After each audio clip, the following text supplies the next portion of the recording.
జీవి హర్ష్ కుమార్ గారు ఆయన 2 సార్లు అమలాపురంకి ఎంపీగా చేశారండి. Senior politician. ప్రస్తుతానికైతే ఆయన ఏ పార్టీలో లేరు కానీ కాంగ్రెస్ పార్టీ నాయకుడిగా ఆయన అందరికీ సుపరిచితుడు. అయితే ఆయన ప్రవీణ్ పగడాల గారి ఇష్యూని మొదటి నుంచి కూడా ప్రజల సెంటిమెంట్ని రేజ్ చేయడానికి ఉపయోగించుకున్నాడు. వాళ్ళని ఎలాగైనా సరే రెచ్చగొట్టాలి, రెచ్చగొట్టి తన వెనకాల పెట్టుకోవాలనో, తన క్యాడర్ని పెంచుకోవాలనో, లేకపోతే రాజకీయంగా ఏదైనా లబ్ధి పొందాలనే ఆలోచనతోటే ఆయన ముందుకెళ్ళినట్టు కనిపించిందండి. ఇది ఎందుకు చెప్తున్నానంటే ఆయన ఇప్పుడు కూడా ఇవాళ కూడా ఒక వీడియో మాట్లాడారు. అది హత్య 100% హత్య అని చెప్తున్నారు. ఓకే, అనుమానాలు వ్యక్తం చేయొచ్చు, ఎవరికున్న అనుమానాలు వాళ్ళు వ్యక్తం చేయొచ్చు. అనుమానాలు క్లారిటీ కావాలంటే పోలీసులు ఇస్తానన్నారు. నమ్మకం లేకపోతే మరోటి బోల్డెన్ దారులు ఉన్నాయి. లేదా మీరు ధర్నా చేయొచ్చు, ర్యాలీ చేయొచ్చు, ఏదైనా చేయొచ్చు, మిమ్మల్ని ఎవరు అడ్డుకునేది లేదు, మీకు ఆ హక్కు ఉంది. కానీ ఈయన డే 1 నుంచి ఓ పని చేస్తున్నాడండి. ఆ రోజు మొదటి రోజు ఆయన చనిపోయిన రోజు 25వ తారీఖు 25వ తారీఖున బాడీ దగ్గరికి ఆయన నేను ఒకేసారి వెళ్ళాం. ఆల్మోస్ట్ ఒక గంట అటు ఇట్లో వెళ్ళిన తర్వాత సాయంత్రం దాకా ఉన్న పరిస్థితులన్నీ చూసి పోలీసు వారు చెప్పినవి విని ఆ సీసీ ఫుటేజ్లు పరిశీలించి ఈయన్ని వెనకాతల అంత భారీ స్థాయిలో మర్డర్ చేసే శత్రువులు ఉన్నారా లేదా అనేది నాకు కూడా ఒక ఐడియా ఉంది. కాబట్టి ఓకే 90% ఇది యాక్సిడెంట్లో ఉందని నేను చెప్పాను. ఆయన అదే సీసీ ఫుటేజ్ చూసి ఇలాగ ఏదో డస్ట్ ఇలా రేగిన సీసీ ఫుటేజ్ చూశాడు. వెంటనే బయటకు వచ్చి ఇది హత్య అని చెప్పి అక్కడ ఉన్న జనాన్ని ఆయన రెచ్చగొట్టాడు. జనాన్ని అందరితో జైలు కొట్టించుకున్నాడు. నేనైతే మాత్రం అంతమంది జనం అది హత్య అనుకుంటున్నా సరే, అంటే నేను అనుకుంటున్న నా నమ్మకం ఏంటంటే అండి, ఒకవేళ ప్రజలు ఏదైనా తెలియక అబద్ధాన్ని నమ్ముతున్నారు అనుకో, ఒక చిన్న స్థాయి నాయకుడిగా మనకు తెలిసిన నిజం వాళ్ళకి చెప్పి వాళ్ళని సంయమనపరచాలి. అంతే తప్ప వీళ్ళందరూ ఇప్పుడు హత్య అనుకుంటున్నారు కాబట్టి నేను కూడా హత్య అనంటే వాళ్ళందరూ నా వెనకాల వచ్చేస్తారంటే నిజమే వచ్చేస్తారు. కానీ వాస్తవాలు తెలిసాక మన క్రెడిబిలిటీ పడిపోద్ది. ఆ రోజు నేను అది లేదంటే అది 90% యాక్సిడెంట్లో కనిపిస్తుంది అన్నాను. అక్కడ మాట్లాడేశాను కాసేపు. ఓకే, కొంతమందికి అది నచ్చలేదు. నేను మామూలు కార్యక్రమం వచ్చాను. కానీ ఈయన ఆ రోజు నుంచి మొదలుపెట్టాడు నన్ను టార్గెట్ చేయడం. తెలుగుదేశం అధికార ప్రతినిధిని కొట్టబోతే పారిపోయాడు అన్నాడు ఒకసారి. మరోసారి ఆడి గురించి ఏం మాట్లాడతాం అంటాడు ఇంకొకసారి. ఈ రోజు అయితే మరీ ఇక శృతి మించి మరీ ఘోరంగా మాట్లాడటం మొదలుపెట్టాడు. ఏమండి నేనేం పాపం చేశాను నన్ను టార్గెట్ చేస్తున్నారు? ఇప్పుడు ప్రవీణ్ పగడాల గారిని చంపింది నేను కాదు కదా. మీ అభిప్రాయం మీరు ఎలా హత్య అని చెప్పాను, నా అభిప్రాయం నేను అలా యాక్సిడెంట్ అని చెప్పాను.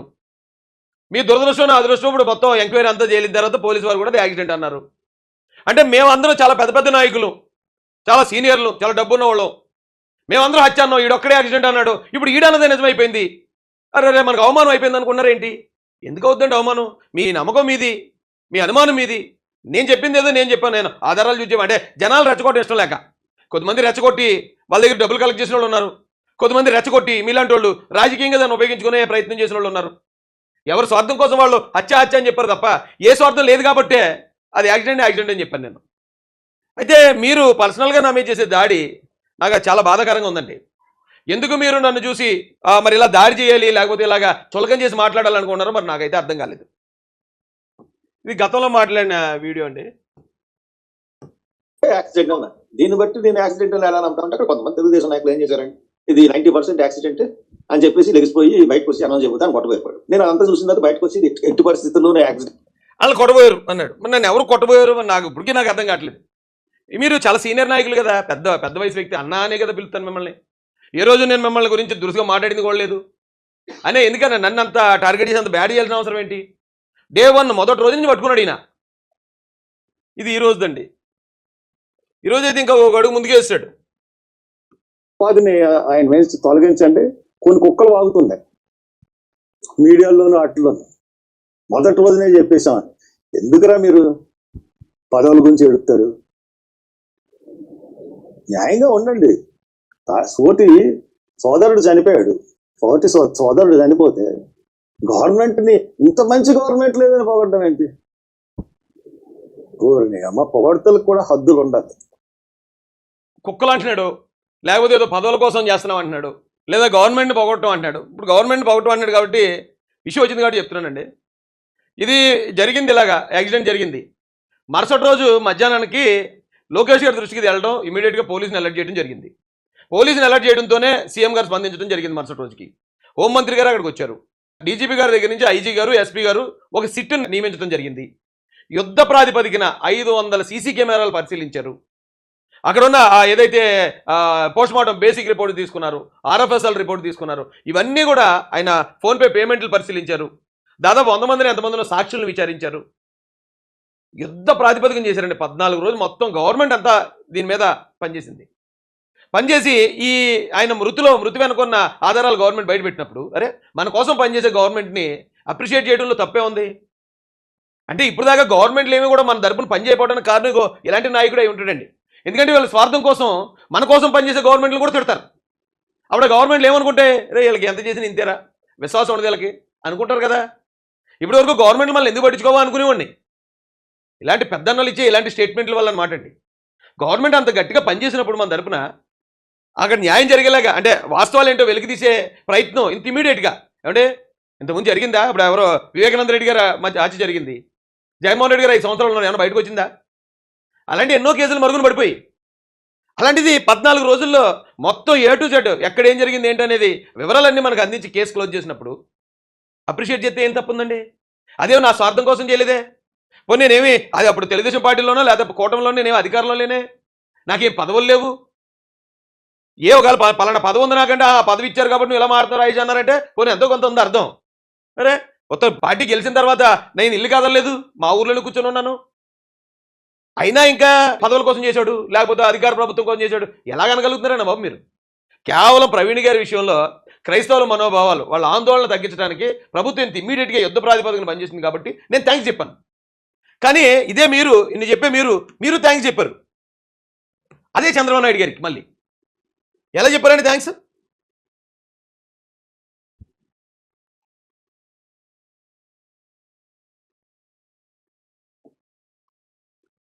ఇప్పుడు చెప్పండి పెద్దనా, ఎవరో పదవుల కోసం ఉంగిపోయేది నడువులు ఉంచేసేది ఎవరు? కాళ్ళకి దండాలు పెట్టింది ఎవరు? ఆయన ఇప్పుడు నాలాంటి వాడు ఏదో పొగిడేంటే అర్థం ఉందండి. ఆయన పెద్ద ఆయన చంద్రబాబు నాయుడు గారు, అరే మన కోసం ఇంత పని చేశారు కాబట్టి నేను పొగిడాను. ఆయన సమకాలికలే కదా మీరు. ఒక ఎంపీ పదవి కోసం ఒక ఎంపీ సీట్ కోసం కదా రోజు కాల్ మీద పడ్డారు. పదవుల కోసం పడేది మీరు. కానీ నిజాయితీగా పనిచేసిన వాళ్ళని ఇలా టార్గెట్ చేస్తూ ఉంటే ఎలా రియాక్ట్ అవ్వాలో కూడా అర్థం అవ్వట్లేదండి బాబు. ఒకసారి వాటిని ఆయన వేసి తొలగించండి. కొన్ని కుక్కలు వాగుతున్నాయి మీడియాలోనూ వాటిలోనూ. మొదటి రోజునే చెప్పేసామని ఎందుకురా మీరు పదవుల గురించి ఎడుతారు? పదవుల గురించి ఎడుతున్నానటండి నేను. నాకు ఇచ్చిన ఎమ్మెల్యే టికెట్ వదిలేశాను నేను. ఆ రోజు నుంచి ఈ రోజు దాకా కనీసం గెలిచిన తర్వాత చంద్రబాబు నాయుడు గారిని కూడా కలవలేదు. వెళ్ళి కలిస్తే ఏమైనా పదవి కోసం వచ్చాడేమో, రాయిష్ కనపడ్డాడేమో పదవి కోసం అనుకుంటారని కనీసం చంద్రబాబు నాయుడు గారిని కూడా కలవలేదు నేను. అలాంటి నేను పదవుల కోసం ఆశపడేవాడిని. ఒక అమలాపురం ఎంపీ టికెట్ కోసం అదే పెద్ద చంద్రబాబు నాయుడు గారి కాళ్ళకి దండం పెట్టి ఆశీర్వాదం తీసుకున్న మీరు ఈరోజు జాతి కోసం నిలబడే పెద్ద నిజాయితీ పరుల నాయకులని మీరు చెప్తున్నారు. నేను మిమ్మల్ని విమర్శించాలని నాకు ఎప్పుడూ లేదు. కానీ ఏంటి రోజు రోజుకి శృతి మించిపోతుంది. వేళ కుక్క అన్నారు, రేపు పొద్దున ఇంకోటి ఏమైనా బూతుమాట మాట్లాడతారా? అసలు ఈ ఎంటైర్ ఈ విషయంలో మీరు అటాక్ చేయాలంటే ఓకే, మీకు ఎవరు శత్రువులు ఉన్నారో వాళ్ళ మీద మాట్లాడండి. రాజేష్ మాసాన్ని అటాక్ చేస్తే ఏమవుతుంది? ఇది ఒక ఈర్ష అసూయ అలా కనపడుతుంది కానండి. మీరు ఏదో నా మీద పోటీ పడుతున్నట్టు. ఒకవేళ నేను ఏదన్నా ప్రెస్ మీట్లో మీ గురించి ఖండించానంటే ఖండిస్తాను. నేను తెలుగుదేశం పార్టీ అధికార ప్రతినిధిని. మీరు ఏ సాక్ష్యాధారాలు లేకుండా ఇది గవర్నమెంట్ మీద ఆపాదిస్తున్నారు కాబట్టి నేను ఖండిస్తాను. మీరు ఖండించండి, అంతేగాని పర్సనల్గా వెళ్ళిపోయి మీరు కుక్కలో పిల్లులు నక్కలో ఏంటండి ఈ పదజాలం ఏంటి? అంతకన్నా బేపచ్చం ఆడగలుగుతాం మేము. కాకపోతే ఏదో పెద్దోళ్ళు కదా, ఇంకా గౌరవించి మీరు ఎన్నన్నా అలా పడుతూ సర్లే అంటే అన్నాళ్ళే పెద్దోళ్ళే, సర్లే ఏదో ఆ ఫ్రస్ట్రేషన్లో ఉన్నట్టున్నాళ్ళే అని చెప్పి ఊరుకుంటా ఉంటే ఇంకా ఇదేంటండి ఇలా మీదకి ఎక్కేస్తుంటే ఎలాగా? న్యాయంగా ఉండండి. సోటి సోదరుడు చనిపోయాడు. సోదరుడు చనిపోతే గవర్నమెంట్ని ఇంత మంచి గవర్నమెంట్ లేదని పోగొట్టడం ఏంటి? ఈయన యాక్సిడెంట్లో చనిపోయారు. ఆ యాక్సిడెంట్లో ఉన్న పూర్తి వివరాలు గవర్నమెంట్ పని కట్టుకుని మన కోసం అంత పని చేసింది. పని చేసినప్పుడు ఆ గవర్నమెంట్ని ఒకవేళ థ్యాంక్స్ చెప్తే తప్పే ఉందండి. గవర్నమెంట్ గారిని చంపేసింది ఏంటి ప్రవీణ్ పగడాల గారిని? పోనీ అలా చంపేస్తే నేను గవర్నమెంట్ మీద మీకన్నా ముందు నేనే నిలబడతాను ఫైట్ చేయడానికి. అక్కడ చంద్రబాబు నాయుడు గారు లేదా లోకేష్ గారు పవన్ కళ్యాణ్ గారు చంపేశారేంటి? ఏం మాడుతున్నారని మీరు నాకు అర్థం కాదు. ఆ బోటు మునిగిపోయినప్పుడు కూడా ఇదే చేశారు మీరు. బోటు దురదృష్టవశాత్తు మునిగిపోయింది. ఆ మునిగిపోయినప్పుడు ఆ బోటు ఓనర్ మీదో లేదా బోటు పర్మిషన్ ఇచ్చిన అధికారి మీద మీరు ఫైట్ చేయడం అనేసి జగన్మోహన్ రెడ్డి బోట్లో ముంచేసి జనాలు చంపేసాడు అన్నారు మీరు. ఎందుకన్నా ఇలాగా అడ్డదిడ్డమైన వాదన ఎందుకు? బీపర్గా పోతుంది కదా ఈ రోజున. మొత్తం సొసైటీ అంతా మిమ్మల్ని ఎలా మాట్లాడుకుంటుందో ఒకసారి వినండి బయటికి వెళ్ళి. పొగడ్తలకు కూడా హద్దులు ఉండాలి. ఒళ్ళు మర్చిపోయి పొగడెత్తే పార్టీలని ఎవరన్నా మీకు వచ్చేస్తుంది అనుకుంటున్నారా? వాడుకుంటున్నారు మిమ్మల్ని.